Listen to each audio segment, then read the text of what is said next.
Coach breaks Flores. Go! It's instant hits, ka?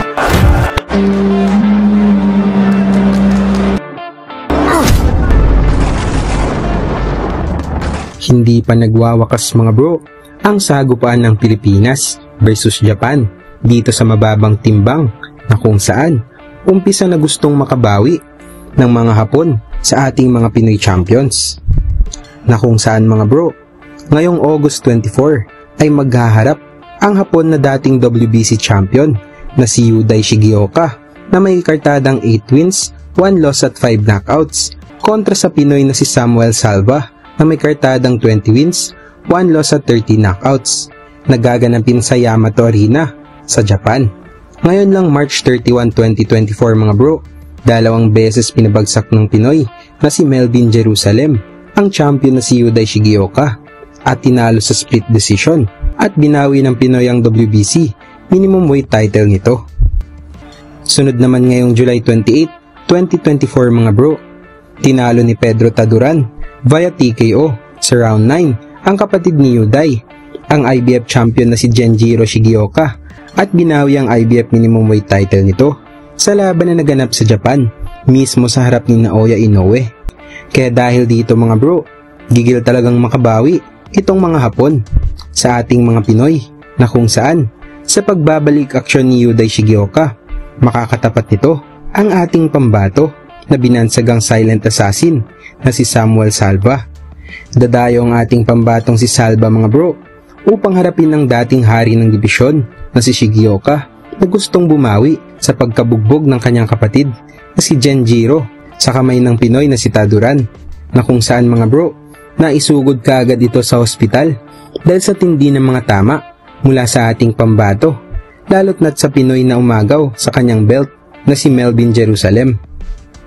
Ngunit makakabawi kaya si Shigeoka mga bro sa ating pambato na si Salva dahil ang nag-iisang talo nito sa kanyang karera ay nagmula sa champion na si Pedro Taduran.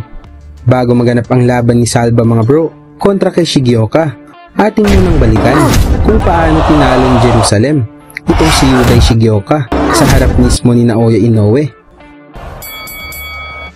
Sa panimula pa lang ng unang round mga bro, nagsusukatan na ang dalawang fighters na ito na kung saan naka-orthodox stance ang Pinoy at southpaw stance naman ang champion na si Shigeoka.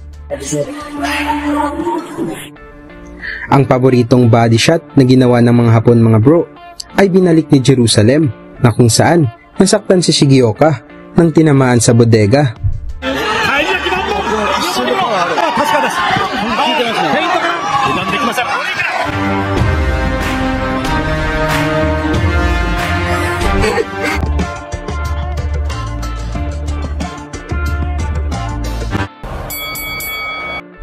Dito naman sa ikalawang round mga bro, inatake ng mga Hapon ang bodega ng Pinoy, ngunit tumama din ang mga counters ni Jerusalem.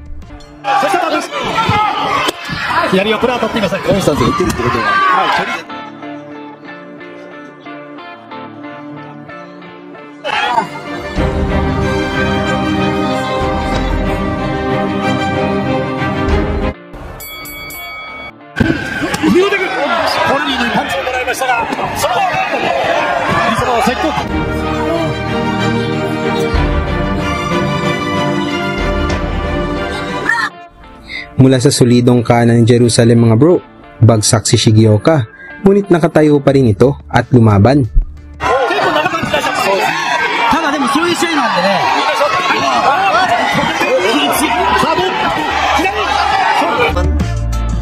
Magaling.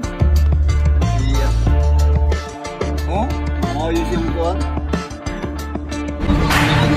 Magaling. Ayos yung taas mo na mo. Taapin. Ito sapin. Dito naman sa round 4 mga bro, umatake na itong Hapon na gustong makabawi mula sa pagkabagsak, ngunit tumama din ng mga solidong suntok ng Pinoy.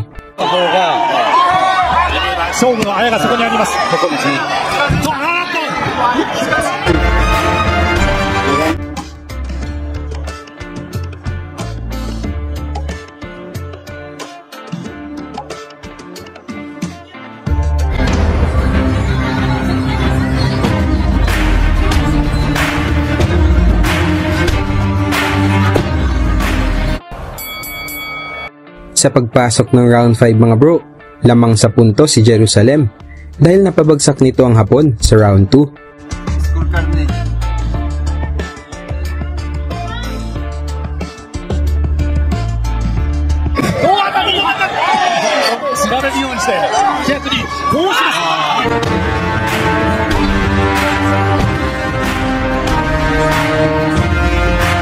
Seconds.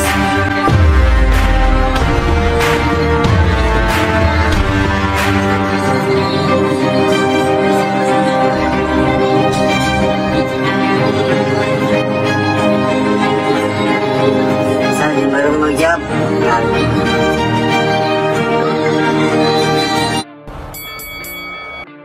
Naging mas mainit ang sagupaan mga bro dito sa kalagitnaan ng laban.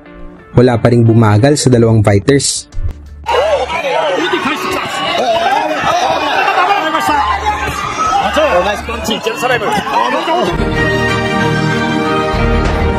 Mula sa atake ni Shigioka mga bro, nasa lubong nito ang solidong kanang Jerusalem.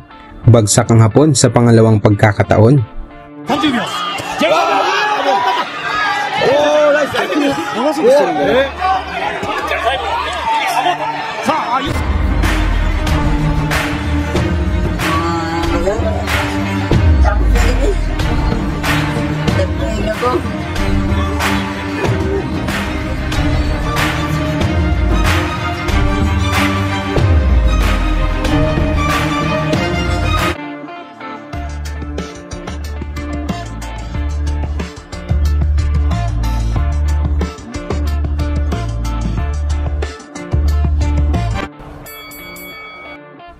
Tuloy pa rin ang matinding aksyon mga bro dito sa round 8 na kung saan gustong makabawi ng Hapon mula sa pagkabagsak.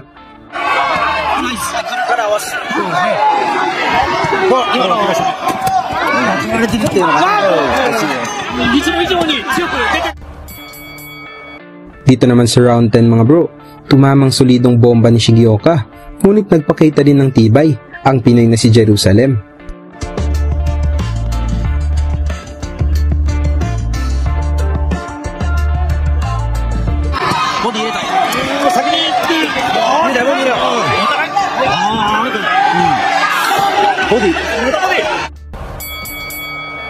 Binuhos ng dalawang fighters mga bro ang lahat ng kanilang makakaya dito sa round 12 na kung saan nang dahil sa dalawang pagkabagsak ng Hapon, lamang ang Pinoy sa score ng mga judges.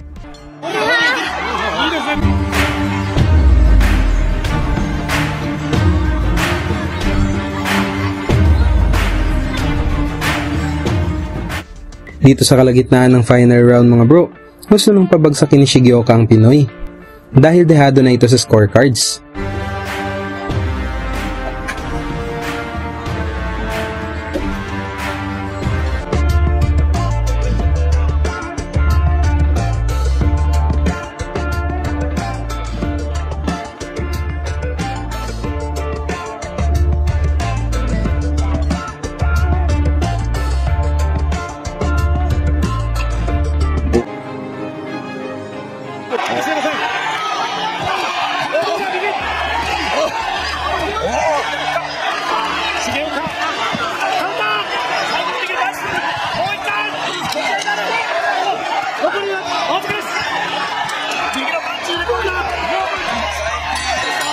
Matapos ang mainit na action mga bro, dito naman tayo sa desisyon ng mga judges.